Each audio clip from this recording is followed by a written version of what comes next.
So last week, we had Vacation Bible School out at Kenwood Park and Racket Club Apartments.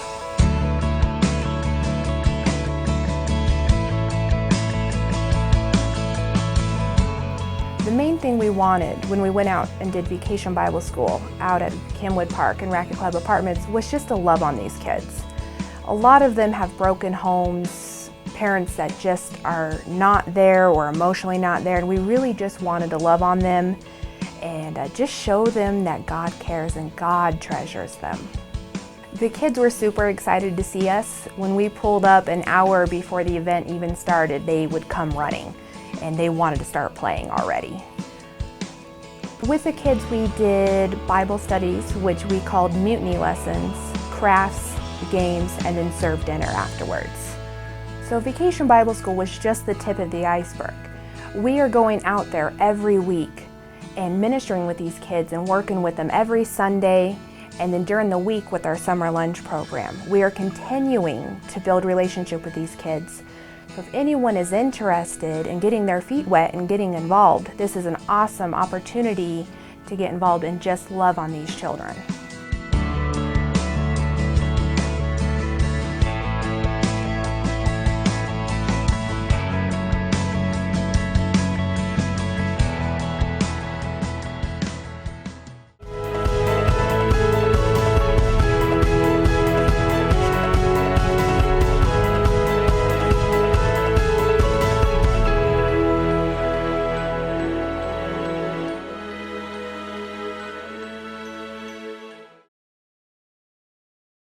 Well, I watched the Robbie Dawkins conference on Ustream, and it was really challenging for me to realize that I had some doubt and unbelief and some serious pride, really, about just going up to people and praying for them.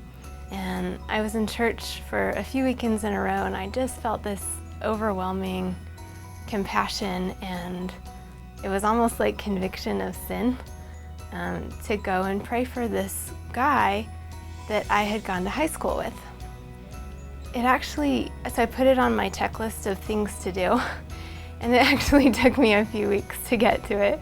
And I should have gone right away, but I should have prioritized it, but it took me a few weeks to get to it.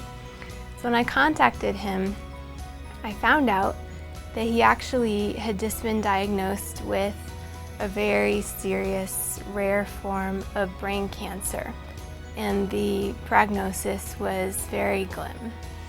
So I contacted him and said, hey, would it be okay if I prayed for you? And he responded by saying, oh, I'll take all the positive energy I can get. And I explained that wasn't quite what I meant, but I'd really like to actually come and in person pray for him and his wife, and would that be okay? And he took a really long time to respond, and I could tell he was really uncomfortable, but I knew that the Lord was directing me to do it, and so I really pressed in to pray for him. So he finally said yes.